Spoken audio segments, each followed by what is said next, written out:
వచ్చినట్టే వచ్చి పోయింది అన్నయ్య అనుకుంటూ వచ్చి దోషెల్లెమ్మ. అప్పుడు నేను చెబుతా, ఏం పల దరిద్రం వదిలిపోయింది అనుకోమ్మ, మేలే అని చెబుతా. అదేందన్నయ్య అమ్మాయి సంబంధం పోతే మేలే ఏందన్నయ్య అంటే, వాడు ఎంత దరిద్రుడు నీకేం తెలుసు, దేవుడు తప్పించాడు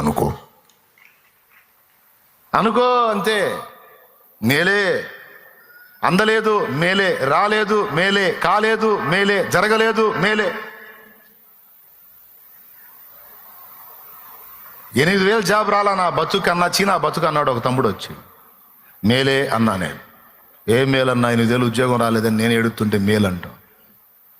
ఏమన్నాయన్నా నాకు దేవుడు నేర్పింది అది, మేలేపో ఏదో ఒక మేలుకే నిన్ను అంటే. మళ్ళీ 2-3 నెలల వ్యత్యాసంలో మళ్ళీ వచ్చాడు. అన్నా దేవుడు జాబ్ ఇచ్చాడు, మొదటి శాలరీ 19,000 అనుకుంటూ వచ్చాడు.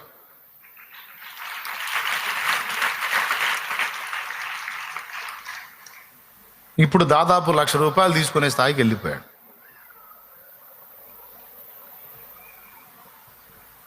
ఇప్పుడు 8,000 జాబ్ పోయింది మేలే, అవునా కాదా? అదే వచ్చి అందులోనే కూర్చుంటే దీనికి ట్రై చేసేవాడు కాదు, ఇది వచ్చేది కాదు. అబ్బాయి ఇప్పుడు కూడా పాపం 10 ఏళ్ళు 12 ఏళ్ళు తీసుకుంటా ఉండేవాడు. ఇప్పుడు చెప్పండి, 8,000 ఆగిపోవటం మేలా కాదా? ఆయన ఇంతే జీవితాడు ఓదార్పు కోసం అంటే, నేను ఓదార్చాలని నాకేమైనా ఇది అయింది?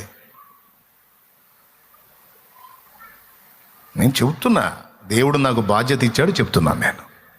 అది భూమి మీద అయినా అక్కడైనా దేవుడు కార్యం దేవుడు చేస్తాడు. ఎందుకు భయపడుతున్నావు? ఎందుకు కృంగిపోతున్నావు? ఎందుకు అవిశ్వాసలాగా ఆలోచిస్తున్నావు? ఎందుకు విరక్తి చెందుతున్నావు? ఎందుకు విసుగు చెందుతున్నావు? గతంలో నలిగావు, దేవుడు ఒక మలుపు చూపించాడు, కార్యం జరిగింది.